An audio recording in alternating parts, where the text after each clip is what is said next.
वो कहते हैं ना कि सीढ़ियाँ उन्हें मुबारक हों जिन्हें छत तक जाना है, हमारी मंजिल तो आसमां है, रास्ता हमें खुद बनाना है। सो हाय फ्रेंड्स, नमस्कार, स्वागत है आप सभी का हमारे इस YouTube channel R K help classes में। सो फ्रेंड्स, जैसा कि मैंने आप लोगों से वादा किया था, आज मैं आप लोगों को senior research scholar IIT BHU Santosh Pandey ji से आप लोगों की मुलाकात करवाऊंगा और मैं प्रयास करूंगा हम लोगों के संवाद में वो सारे प्रश्न इंक्लूड हो सकें जो वास्तव में एक छात्र के जीवन में बहुत ही अधिक अहमियत रखते हैं। तो पहले तो भैया जी, आपका बहुत बहुत स्वागत है हमारे इस YouTube channel R K help classes में। हम इसमें सबसे पहले जो है उज्ज्वल जी का स्वागत करना चाहते हैं कि उन्होंने सबको, चाहे हमें हो चाहे और सारे जितने भी टीचर्स हैं, स्टाफ्स हैं या फैकल्टी हैं, सबको इन्होंने ये एक चैनल प्रोवाइड करवाया कि लोग अपने बारे में, अपनी जो भी उनकी प्रॉब्लम्स हों या उनके जो बेनिफिट, उनके द्वारा किए गए कार्यों के बेनिफिट्स हों या जो उनको नॉलेज हो, एक तरह से हम कह सकते हैं डिजिटलाइजेशन की तरफ जो इनका एक मूवमेंट है, ये बहुत अच्छा है। इसके लिए उज्ज्वल जी का हम लोग बहुत स्वागत करते हैं और इनको आगे ही इसी तरह आगे तरक्की करते रहें। इतना ही हम, और आरके हब क्लासेस जो इन्होंने स्टार्ट किया है, अभी इनिशिएट किया है, ये अभी बहुत ज़्यादा तो नहीं लेकिन बहुत अच्छा काम है एजुकेशन की तरफ। जो आरके हब क्लासेस ने जो, चाहे इन्होंने केमिस्ट्री, चाहे इन्होंने इन्वायरमेंट के बारे में, चाहे इन्होंने अभी नारी सशक्तिकरण के बारे में इन्होंने वीडियो लाया, वो सब चीज़ें एक बहुत अच्छा कदम माना जा सकता है। सही कहा आपने भैया। अब हम यहाँ से आपके कुछ व्यक्तिगत जीवन के भी विषय में सवाल करना चाहेंगे और तमाम जो क्वेश्चंस हमारे छात्रों के द्वारा पूछे गए हैं या फिर व्यक्तिगत तौर पर हमें कहा गया है, हम चाहेंगे हम अपने संवाद में सारे प्रश्न को इंक्लूड करें। तो सबसे पहले तो हम ये जानना चाहेंगे कि कितना चुनौतीपूर्ण रहा आपका गाँव के प्राथमिक विद्यालय से लेकर IIT BHU तक का सफ़र? इसे हम बहुत चुनौतीपूर्ण नहीं कह सकते हैं। एक्चुअली ऐसा नहीं है कि समस्याएं जो अगर से सिटीज़ में है तो क्या उनके पास समस्याएं नहीं हैं, कोई अगर कस्बे में है तो क्या समस्याएं नहीं है, गांव में है, कहीं भी ऐसा कुछ नहीं है कि हमारे साथ कोई चुनौती थी। हमने सबसे पहले अपना प्राथमिक 6 to 10 Shri Hanumat junior high school Narsara Sultanpur लंगड़ी से मैंने किया। इसके बाद मैंने PP इंटर कॉलेज वलीपुर से मैंने 12th किया और वहाँ पर हमने कोचिंग क्लासेस भी ली थी। इसके बाद मैंने ग्रेजुएशन GSPG कॉलेज सुल्तानपुर और MSc मैंने किया GSPG कॉलेज सुल्तानपुर। इसके बाद ड्यूरिंग MSc ही मेरा ये था कि मुझको JRF निकाल करके रिसर्च करना है। तो जैसा मेरा MSc हुआ, MSc करते ही मैं चला गया जिया सराय दिल्ली। वहाँ पर हमने UGC पॉइंट एकेडमी को ज्वाइन किया और वहाँ पर मैंने 6 मंथ तक कोचिंग किया। उसके 6 मंथ बाद मेरे रिजल्ट्स आए। After result I am going to join IIT Dhanbad, but after some time I am going to resign this post. But within 1 year I am also joined IIT BHU as a research scholar under the supervision Professor PC Pandey. But some situation changes and research have been going to complete it. तो अब यहाँ से आप क्या message देना चाहेंगे कि हमारे जो अभी ग्रामीण स्तर पर, ग्रामीण अंचल पर जितने भी बच्चे अभी तैयारियाँ कर रहे हैं, उन लोगों को आप क्या टिप्स ऐसा देना चाहेंगे जिससे वो लोग भी अपने जीवन में कुछ ऐसा बेहतर कर सकें जो वास्तव में उनके भविष्य के लिए बहुत अधिक ज़रूरी है? देखो, हम ऐसा नहीं है कि कोई टिप्स होती है या कुछ होता है। आपको ये बात पता होना चाहिए, अगर हम मेहनत करना जानते हैं, अगर हम हार्ड वर्कर हैं तो हम हर सीढ़ी पर चढ़ सकते हैं। फर्स्ट प्रायोरिटी होती है हार्ड वर्कर, हार्ड वर्किंग। अगर कोई भी इंसान बहुत ज़्यादा मेहनत कर रहा है और अपने काम के प्रति ईमानदारी से, ऑनेस्टी से वर्क वो प्रोसीड कर रहा है तो उसको सक्सेस मिलेगी। जैसे हम लोग जब जिया सराय में रहते थे तो हमारे सर थे और हमारे यहाँ भी जो भी टीचर्स हमसे जुड़े हैं, सब लोग यही कहते थे, निरंतर अभ्यास निश्चित सफलता है। एक बहुत अच्छा फंडा है कि निरंतर अभ्यास, आप इसको कहीं भी अप्लाई करिए। हम लोग जैसे रिसर्च ही करते हैं तो ऐसा नहीं है कि हम लोग आज काम किए, पेपर पब्लिश हो गया। हम लोग जैसे आज काम किए, पेपर को राइट किए, पेपर जाता है, रिजेक्शन होता है, एडिटर के पास जाता है, बहुत सारी प्रोसेस होती है। तो ऐसा नहीं है, ऐसा कुछ होता नहीं है। सिर्फ हमको हार्ड वर्क करना चाहिए। हम जहाँ भी हैं, जिस फील्ड में हैं, वहीं पर हमको हार्ड वर्क करना चाहिए। अब बात आई, आपने अभी जो आपने क्वेश्चन किया कि गांव से, या अभी एक क्वेश्चन आया था अभी इसमें यूट्यूब चैनल में, एक दर्शक ने, किसी ने पूछा था कि क्या गांव वाले या शहर वाले हमें कोचिंग जाना चाहिए कि नहीं चाहिए। हाँ, हमें कोचिंग जाना चाहिए। कोचिंग इसलिए जाना चाहिए कि वहाँ पर डिफरेंट टाइप के स्टूडेंट्स हमसे मिलते हैं, फर्स्ट। दूसरा, अलॉट ऑफ टीचर्स वहाँ हमको पढ़ाते हैं और सारे टीचर्स बहुत अच्छे होते हैं, वेल क्वालिफाइड होते हैं। सबसे बड़ी बात हमको यहाँ पर, जैसे हम ग्रामीण जिस एरिया से हम बिलोंग करते हैं, वहाँ हमें ये नहीं कंफर्म हो पाता कि हमें कौन सी बुक्स रीड करनी है, बुक्स नहीं रीड करनी है। यहाँ हम लोग क्या है, 1 या 2 बुक उसी को पढ़ते रहते हैं, अच्छी बुक्स के नाम भी हमारे पास नहीं होते। लेकिन जब हम कहीं बाहर प्रिपरेशन करने जाते हैं तो टीचर वहाँ पहले दिन ही जैसे ही क्लास में एंट्री करता है, पहले वो बुक का नाम ही बोर्ड पर राइट करता है। ये हमारे लिए एक प्लस पॉइंट होता है। जब हमारे पास मैटर ही नहीं होगा, मान लो मैं गाँव में हूँ और गाँव से ही मैं नीट का विजन, मतलब मैंने ड्रीम देखा है कि मुझे नीट क्लियर करना है और मैं गांव में हूँ, कैसे मैं क्लियर कर सकता हूँ? मेरे पास बुक ही नहीं है, 1 या 2 बुक हमारे पास है, उससे एग्ज़ाम थोड़ी क्लियर होगा। मान लो वहाँ गए, 6 महीने मैंने कोचिंग किया, 1 साल मैंने कोचिंग किया। कोचिंग करने के बाद हमारे पास मटेरियल का कलेक्शन हो गया, नंबर ऑफ क्वेश्चन के कलेक्शन हो गए। यहाँ पर हमारे पास क्या है, हम 10 ईयर 20 ईयर के क्वेश्चन ले लेते हैं, उसको भी अच्छे से सॉल्व नहीं कर पाते। कहीं प्रॉब्लम होती है तो बहुत सारी प्रॉब्लम होती है, गाइड ढूंढते हैं, गूगल सर्च करते हैं, लेकिन नहीं मिल पाती हैं। ये सब चीज़ें अगर हम वहाँ टीचर से के कांटेक्ट में रहते हैं और टीचर अच्छी अच्छी ट्रिक्स बताते हैं, जैसे मान लो SN1 रिएक्शन हुआ, SN2 हुआ केमिस्ट्री में बेसिकली, या एलिमिनेशन हुआ, तो वो लोग ऐसे ऐसे टिप्स बताते हैं जैसे हम क्वेश्चन को बस देखते हैं और विद इन सेकेंडों में क्वेश्चन को सॉल्व कर सकते हैं। वो चीज़ हम गाँव में नहीं कर सकते, तो इसलिए हमें कोचिंग ज्वाइन करना चाहिए। लेकिन हाँ, 2 चीज़ें, ऐसा नहीं है कि अब हम कोचिंग ज्वाइन कर लिए तो 1 साल 2 साल 3 साल, ऐसा नहीं। एक बार आप कोचिंग कर लो, इसके बाद सेल्फ स्टडी करो, बहुत अच्छा रहेगा और आप अपनी सक्सेस ले सकते हैं। मतलब आपको भी कहीं ना कहीं लगता है कि जो क्वालिटी ऑफ एजुकेशन है वो बहुत ज़्यादा मायने रखती है इस क्षेत्र में? क्वालिटी ऑफ एजुकेशन 100% मायने रखती है। अगर क्वालिटी ऑफ एजुकेशन नहीं होगी, मैं कहना चाहता हूँ कि आप जिस टीचर से 12th में यहाँ पढ़े हैं ग्रामीण में, क्या वो 2 टाइप्स बुक या 3 टाइप्स बुक या 4 टाइप बुक्स या 5 टाइप्स ऑफ बुक का नाम वो राइट करके दे सकता है? पहले हमें इस पर बात करनी चाहिए। अगर वो नंबर ऑफ बुक हमें बता दे कि कौन सी ऑब्जेक्टिव के लिए अच्छी होती है। एक्चुअली अब तो जब हायर एजुकेशन की हम बात करते हैं, वहाँ तो सब फॉरेन राइटर की बुक चलती हैं, हम लोग इंडियन राइटर बुक पढ़ते हैं। इंडियन राइटर बुक्स के क्वेश्चन ही नहीं मिल पाते। लेकिन जब हम फॉरेन राइटर की बुक पढ़ते हैं तो स्टार्टिंग में हमको प्रॉब्लम होती है, ऐसा नहीं है। अब जो बच्चा 12th है, हिंदी मीडियम से पढ़ के अगर BSc करने जाएगा या कोई भी डिप्लोमा कोर्स करने जाएगा जो डायरेक्टली इंग्लिश टू इंग्लिश होगा, क्या उसको प्रॉब्लम नहीं? प्रॉब्लम होती है, लेकिन ऐसा नहीं है। जैसे अब हम ही लोग हैं, हम लोग गांव से बिलोंग करते हैं, शहर में भी रहते हैं, तो अब जब हम लोग शहर में रहते हैं तो शहर की तरह टॉकिंग लैंग्वेज यूज करते हैं। जब हम विलेज में आते हैं तो अपने गाँव वाली भाषा बोलते हैं। जब हम लोग अपने क्लासरूम में होते हैं तो इंग्लिश बोलते हैं। जब हमारे लोगों की कोई कॉन्फ्रेंस होती है, कुछ होता है, तो वहाँ क्या है, अपने वर्क को हमें शो करना है ना, अपने वर्क के बारे में हमें लोगों को बताना है, ना कि हमें वहाँ उनसे टॉक करना है। तो अपने वर्क को तो हम इंग्लिश टू इंग्लिश बोल सकते हैं ना, ऐसी कोई प्रॉब्लम नहीं होती है। तो इसलिए हमें इस बात को नहीं घबराना चाहिए कि हम BSc करने जा रहे हैं, नीट की तैयारी करने जा रहे हैं, टीचर इंग्लिश टू इंग्लिश, ऐसा नहीं है। कोई भी टीचर 100% इंग्लिश टू इंग्लिश नहीं पढ़ाता है, वो मिक्स लैंग्वेज पढ़ाता है। इसलिए हमें बस हमारा सिलेक्शन अच्छा होना चाहिए, कोचिंग का सिलेक्शन अच्छा हो कि कौन सी कोचिंग अच्छी है, उसकी फैकल्टी कैसी है। कभी कभी क्या होता है, हम लोग ऐसी कोचिंगों में एडमिशन ले लेते हैं, घर से पैसा ले जाके वेस्ट कर देते हैं, जहाँ पर फैकल्टी ही नहीं होती। 3 महीने तक फैकल्टी ही नहीं आई, इसके बाद मान लो कोई आया पढ़ा के चला गया, तो हमारे पास मटेरियल नहीं मिल पाते। तो इसलिए हमें पहले ये भी कंफर्म करना है कि कौन सी कोचिंग अच्छी है, कौन से टीचर अच्छे हैं, कौन भाई जिस कोचिंग का डायरेक्टर पढ़ा लिखा होगा उसकी कोचिंग अच्छी रन करेगी।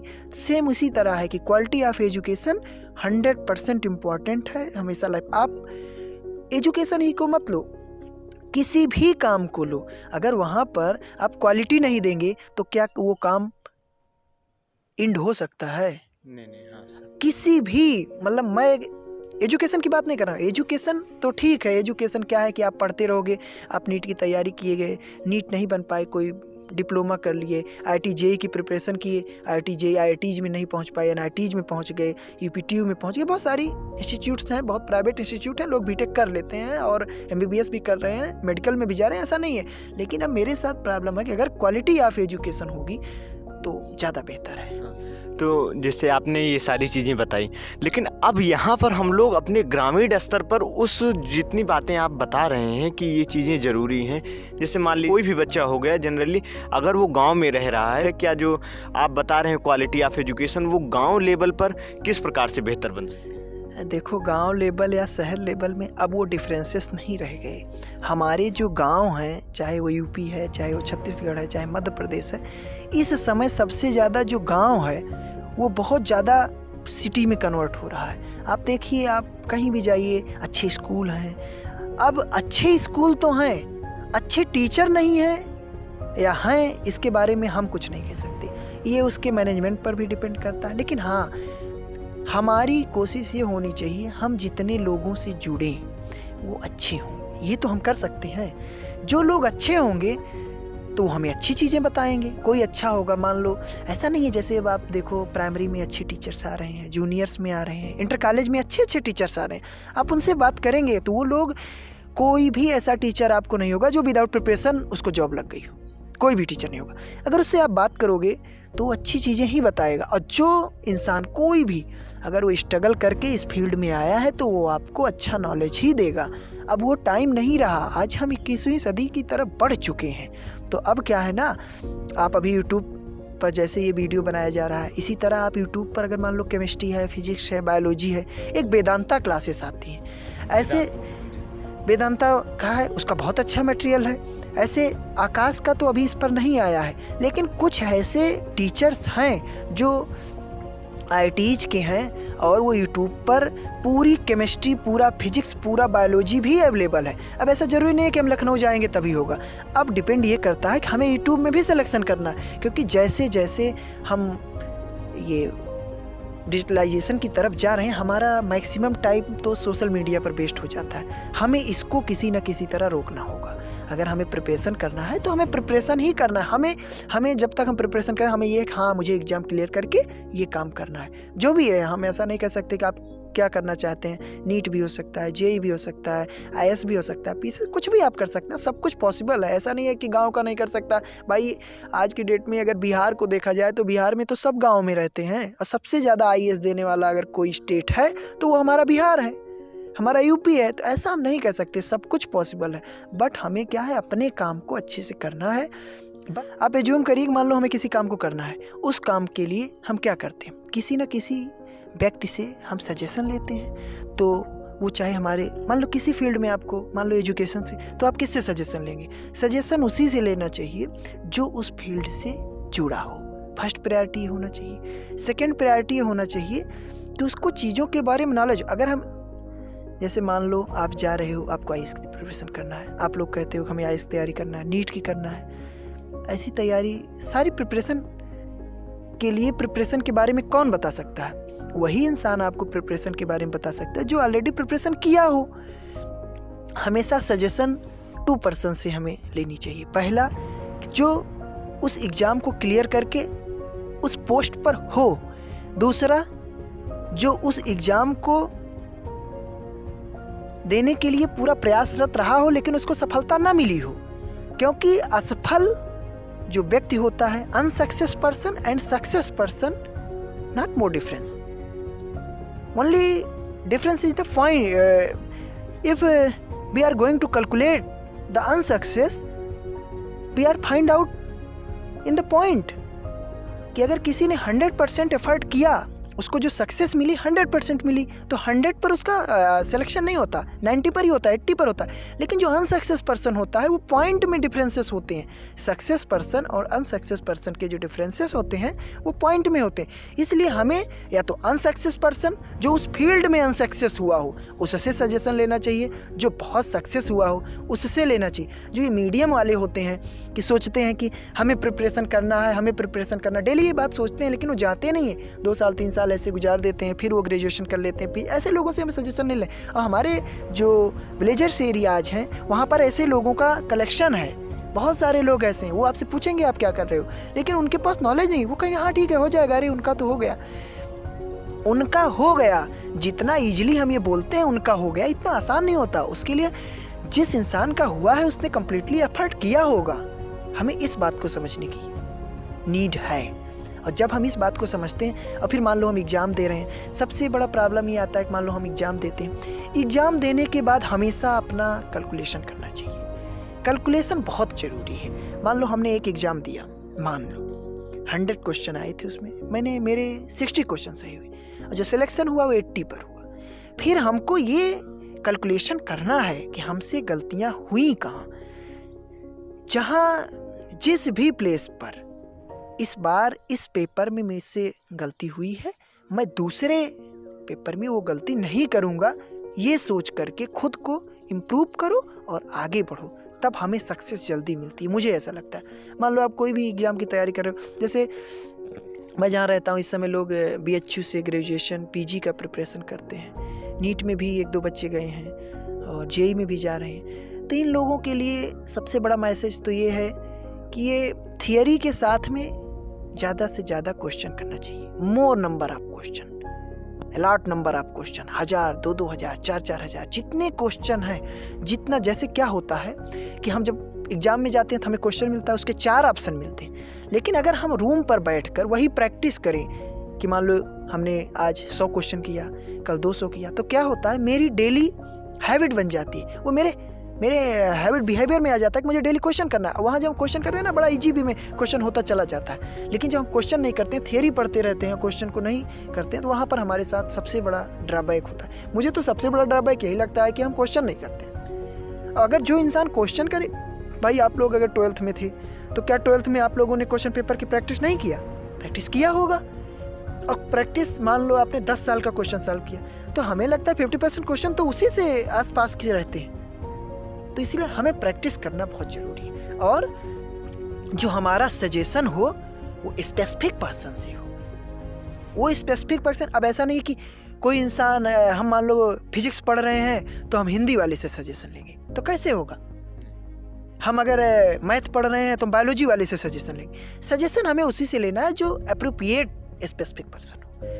इस चीज़ को जब हम देखेंगे तब हम बहुत जल्दी सक्सेस की तरफ मूव करेंगे। और सबसे बड़ी बात, हम लोगों की भी रिस्पांसिबिलिटी है। ऐसा नहीं है कि सारे बच्चों की हम जो टीचर्स लोग, जितने भी टीचर्स हैं, चाहे वो प्राइमरी लेवल में हो, चाहे जूनियर हो, चाहे वो अपने बच्चों को अप्रिशिएट करें आगे बढ़ने के लिए।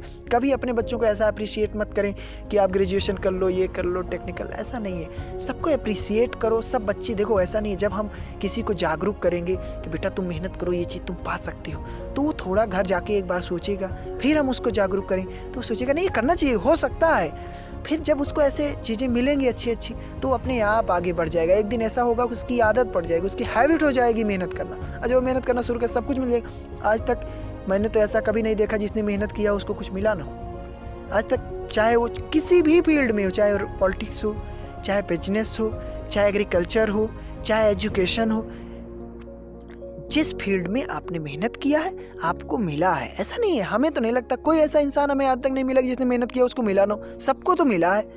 जैसे हम लोग तो गांव से थे, हमारे आसपास के लोग, काफ़ी लोग BHU पहुंच गए हैं, बहुत सारी IITs में हैं। ऐसा नहीं है, हर जगह लोग पहुंच रहे हैं मेहनत के। बस ये होता है कि क्लास में एक जाता है, हमें इसको जो 100 बच्चे हैं, एक लोग जा रहे हैं, उसको हमें 50% तक ले जाओ। हाँ, यही मुख्य बात है, इसी पर हमारा अगर जैसे अभी तक क्या था, मैं जिस क्लास में था मेरे साथ 100 लोग थे, 100 लोग 8th में थे और करीब 200 लोग इंटर में थे और 300 या 600 के आसपास हमारे PG में उसमें थे, UG में थे, PG में 100 थे। लेकिन अब क्या हुआ कि PG 100 में मैं अकेला IIT में, एक लोग नेट की तैयारी करने गए, सब कुछ लोग B.Ed कर लिए, कुछ इंडस्ट्री में चले गए। ऐसा नहीं है, इंडस्ट्री में पैसा अच्छा मिलता है, नो डाउट पैसा मिलता है, इंक्रीमेंट है और सब कुछ अच्छा है। लेकिन अब क्या है कि सबके पास कुछ चीज़ें होती हैं, सिचुएशन, कि कुछ लोगों के पास फैमिली प्रेशर होता है कि उनको ये होता है नहीं अब PG कर लिए हैं, अब हमें पैसा ही कमाना है। कुछ लोगों के पास घर से ये होता है भाई पैसा हम घर से तो नहीं दे पाएंगे, लेकिन आप खुद से अर्निंग करो और खुद से अपनी एजुकेशन को जारी रखो। कुछ लोगों के पास होता नहीं, आपको जितना पढ़ना है पढ़ो, कोई दिक्कत नहीं है। तो ये भी सिचुएशन भी डिपेंड करती है। अब किसकी फैमिली की सिचुएशन क्या है, किसी का इकोनॉमिक स्टेटस क्या है, ये हम और आप नहीं जान सकते। ये पर्टिकुलर पर्सन पर डिपेंड ऑन पर्टिकुलर फैमिली। ऐसा नहीं है कि एक पर्टिकुलर पर्सन ऐसा है जो 10 लाख रुपए मंथ अर्निंग कर रहा है, अब वो उससे हम कहेंगे तुम NET JRF की प्रिपरेशन को कैसे करेगा। ये सब वही करेंगे जिनके पास चीज़ों की कुछ ना कुछ, या तो उनकी फैमिली वेल एजुकेटेड हो या तो उनके पास अभाव होगा। तो वो सोचेंगे अरे ठीक है मैं JRF निकाल लूँगा, मुझे इतने पैसे मिलते हैं, ये होगा थोड़ा अच्छा हो जाएगा, फिर हम प्रोफेसर बन जाएंगे। कुछ लोग नीट की तैयारी और JEE की तैयारी में बहुत ज़्यादा पैसे लगते हैं, तो वही लोग कर पा रहे हैं इस समय जिनके पास पैसा है। लेकिन ऐसा नहीं है कि जिनके पास मनी है वही नीट और JEE में जा सकते हैं, ऐसा नहीं। बहुत ऐसे लोग हैं कि जो नीट और JEE में जा रहे हैं। कैसे जा रहे हैं? वो यूट्यूब का, अभी देखो अभी इलाहाबाद में एक बॉयज़ का हुआ है, उसने कुछ नहीं किया है, उसने किसी भी इंस्टीट्यूट में नहीं गया, अभी 12th में ही था और उसने सिर्फ यूट्यूब से, एक गब्बर सिंह केमिस्ट्री की क्लासेस आती है और 1-2 क्लासेस और IITs के लोग पढ़ाते हैं, क्लासेस को ज्वाइन वो भी फ्री में। यूट्यूब वीडियो जो फ्री आता है उसी को इनऑर्गेनिक देखा, ऑर्गेनिक सेपरेटली देखा, फिजिकल देखा और बायोलॉजी देखा। ऐसे देख करके तो उसने बायोलॉजी का स्पेसिफिक टीचर पकड़ लिया था, एक ही को पकड़ा था, और एक बायोलॉजी पकड़ा, एक फिजिक्स पकड़ा, एक केमिस्ट्री पकड़ा और उसका नीट में हो गया और उसको BRD गोरखपुर मिला है। ऐसा नहीं है कि उसको झांसी ऐसा कोई लो रैंकिंग का कॉलेज भी नहीं मिला है, BRD गोरखपुर टॉप में आता है और MBBS वहाँ ज्वाइन किया है। तो इस तरह ऐसा नहीं है, हमारे पास अगर हम कुछ करना चाहें, और दूसरी बात हमें टाइम देना पड़ेगा। एक्चुअली होता क्या है, हम लोग 1 घंटे पढ़ लेते हैं तो घबरा जाते हैं, 2 घंटे पढ़ते हैं तो हम लोग लगता है अरे अब बहुत हो गया। ऐसा नहीं है, हमें टाइम टेबल होना चाहिए कि मैं अगर आज सुबह 2 घंटे मैंने केमिस्ट्री पढ़ा, 2 घंटे फिजिक्स पढ़ा, 2 घंटे बायोलॉजी पढ़ा, तो ये मान के चलो 2-2 घंटे हमें बायोलॉजी के क्वेश्चन करने हैं, 2-2 घंटे हमें केमिस्ट्री के क्वेश्चन करने हैं, 2-2 घंटे हमें फिजिक्स के क्वेश्चन करने हैं। इसी तरह से हम सफलता पा सकते हैं, इसमें कोई डाउट नहीं, लेकिन मिलेगी ज़रूर। जो मेहनत करेगा, मैं मानता हूँ चलो ठीक है नीट नहीं हुआ, JEE नहीं हुआ, जो कुछ लोग कहते हैं, तो उसका एटलीस्ट DU में तो एडमिशन होगा, BHU में तो होगा, हैदराबाद यूनिवर्सिटी में होगा, कहीं आइजर में BSMS तो ज्वाइन कर सकता है। आइजर बहुत सारे रिसर्च इंस्टीट्यूट है जहाँ BSMS प्रोग्राम कराते हैं, उसका फॉर्म अप्लाई करना पड़ता है। तो कुछ फैमिली अभी से बहुत अवेयर है, वो अपने बच्चों का JEE का प्रिपरेशन करवाती ज़रूर है, लेकिन अगर JEE में लो रैंक आती है तो वो JEE IITs में एडमिशन ना करवा के आइजर में करवाते हैं। आइजर इज़ बेटर देन IITs, क्योंकि आइजर के पास फंड बहुत ज़्यादा है, फैसिलिटी बहुत ज़्यादा है। In all over India only 5 IISERs are available. IISER Pune है, आइजर मोहाली है और आइजर भोपाल है। इसी तरह से हमारे पास 5 आइजर्स हैं। बहुत बढ़िया ज्ञान आपने हमारे छात्रों को दिया और उन तमाम यूट्यूब पर हमें सुनने वालों को दिया। तो इसीलिए मैंने भी आज प्रयास किया कि जहाँ तक हो सके आप अपनी पूरी बातों को हमारे छात्रों तक और भी जितने स्टूडेंट्स लोग हमें सुन रहे हैं उन तक पहुँचाने का हम लोगों ने प्रयास किया। हम लोग इसी प्रकार से कंटिन्यूअसली अपनी चर्चा को इसी प्रकार से आगे बढ़ाते रहेंगे। तो अब अंत में आपका क्या मैसेज रहने वाला है हमारे सभी स्टूडेंट्स के लिए, उनके आने वाली फ्यूचर के लिए? स्टूडेंट के लिए मैसेज यही है कि वो अपने वर्क को बहुत ऑनेस्टी से करें, क्योंकि आज के समय में बच्चे भी ऑनेस्टी से वर्क नहीं करते। क्योंकि ऐसा नहीं है कि अब हमारे घर बच्चे नहीं हैं, मैं नहीं जानता हूँ, हमारे आसपास बच्चे हैं, हमारे रिलेटिव हैं। बच्चों को और फैमिली को दोनों को ऑनेस्टी से काम करना चाहिए। हमें डेली मतलब विदाउट एनी ब्रेक अपना काम कंटिन्यूसली करना चाहिए, और जब हम कंटिन्यूसली वर्क करेंगे तभी हम सक्सेस पा सकते हैं। ऐसा नहीं है कि सक्सेस ऐसे रखिए जाके पैसे दे के खरीद लो, ऐसा नहीं है, पैसे देने वाली चीज़ नहीं है भाई। अगर मान लो आज आपने कोई भी डिग्री पैसे दे के खरीद लिया तो भैया आगे इतने एफर्ट करने पड़ते हैं, वो कहाँ से खरीदोगे? ऐसा नहीं है, इतने सारे आदमी डिप्रेशन में चला जाता है। थोड़ा भी प्रेशर आता है, मान लो आप क्लासरूम में गए और वहाँ पर बहुत सारा वर्क हुआ, आप डिप्रेशन में चले गए, प्रेशर में चले गए, ये भी तो नहीं हो सकता। और ख़ास करके मैं तो कहता हूँ रिसर्च में तो इतना ज़्यादा प्रेशर रहता है, गाइड का प्रेशर अलग से, गाइड का तो इतना प्रेशर रहता है, उतना प्रेशर तो किसी का नहीं रहता। उसके अलावा अगर एक पेपर लिख लिए तो इतना ज़्यादा रिजेक्शन होता है, ये प्रेशर, बहुत सारे ऐसी चीज़ें होती हैं। इसलिए हम ये कहना चाहते हैं कि अच्छे से मेहनत करो, आगे बढ़ो, लेकिन अपना जो ड्रीम बनाओ वो बड़ा ड्रीम होना चाहिए। ऐसा नहीं है छोटा ड्रीम हो कि नहीं मुझे बस यही करना है, ऐसा नहीं है। मेरा स्टार्ट भाई, जब मैं ड्रीम हमारा बड़ा होगा तभी तो हम आगे बढ़ेंगे, कुछ हो या ना हो। पहले तो हमें थिंकिंग तो बदलना है, क्योंकि कलाम जी, अब्दुल कलाम को सब लोग जानते हैं, वो प्रेसिडेंट ऑफ इंडिया थे। उन्होंने कहा था सपने वो नहीं होते जो रात में सोते समय देखे जाते हैं, सपने वो होते हैं जो जो हमें सोने नहीं देते। तो उनका ये मतलब नहीं था कि सपने रात में नहीं आते, ऐसा नहीं था। उनका मतलब ये था कि जब हम किसी चीज़ के सपने देख रहे हैं तो तब तक मुझे उतने अच्छे से नहीं सोना है जब तक हम अपने टारगेट को अचीव ना कर लें। और जब हमें अचीव हो जाए तो हमें आगे प्रोसीड करना चाहिए। और मान लो, मैं मानता हूँ नहीं मिलेगा, चलो, क्योंकि अपने गांव में अपने ब्लेजर्स एरियाज में निगेटिविटी बहुत ज़्यादा है। अगर आप कोई अच्छा काम करो तो विरोध करने वाले 100 होते हैं, तो ऐसा नहीं, इस सब चीज़ों को कभी नहीं ध्यान दे, कभी भी इन सब चीज़ों को नहीं, हमेशा फॉरवर्ड डायरेक्शन, स्ट्रेट फॉरवर्ड आप जाओ, कुछ तो मिलेगा, ऐसा नहीं है, कुछ तो मिलेगा, मैं तो ये कहता हूँ कुछ तो मिलेगा, और जब हमें बहुत अच्छा मिलेगा तब और अच्छा रहेगा। हमें इसी को लेकर के आगे बढ़ना है और खूब मेहनत करना है। और इसके लिए आज एक्चुअली इसमें हम लोग बहुत ज़्यादा डिस्कस भी नहीं कर पाए, जो भी हो सका थोड़ा बहुत वो हम लोग कर दिए। अब इसमें ये एक चीज़ है कि जब भी होगा, हम लोग तो यहीं के हैं, कुछ पॉइंट्स हों, कुछ क्वेश्चंस हों तो उस पर डिस्कस किया जा सकता है। विदाउट क्वेश्चन फिर भी हम लोगों ने कोशिश किया है। इसके लिए हम उज्ज्वल जी को और RKF क्लासेस को थैंक यू, और thank you all students and जितने भी ये भाई लोग हैं इसको बनवाने में हेल्प करते हैं, इन सब का बहुत बहुत थैंक यू है। और RKF क्लासेस बहुत बहुत शुक्रिया कि इन्होंने हम लोगों को भी, सबको भी बुला करके, पास इतनी ज़्यादा वास्तव में क्वालिटी है कि जो भी आपको देखे, जो भी आपसे मिले, वो वास्तव में आपके ही रंग में रंग जाए। वास्तव में हमने भी सर से, भैया जी से बहुत समय तक व्यक्तिगत तौर पर भी हमारा अनुभव रहा है काफ़ी दिनों से कि भैया हमेशा हम लोगों को एक सही मार्ग पर चलने के लिए प्रेरित करते हुए आए हैं, और आगे भी हम आपके सहारे अपने जीवन में और भी अधिक बेहतर करने का प्रयास करेंगे। पुनः से आप सभी सुनने वालों को मैं हृदय से बहुत बहुत आभार व्यक्त करना चाहूँगा। और जैसे कि आप लोगों ने देखा, आज हमने प्रयास किया है कि जहाँ तक हो सके मैंने भैया जी से प्रयास किया कि अधिक से अधिक इन्हीं से बुलवाने का प्रयास किया, ताकि आप लोगों के जितने भी मैक्सिमम क्वेश्चन हैं वो वहाँ से यहाँ से क्लियर हो सकें। तो इसी प्रकार से आप जुड़े रहिए। Keep watching our videos with a sweet smile. Thank you very much. आपका पुनः से हृदय से बहुत बहुत आभार, धन्यवाद। Thank you.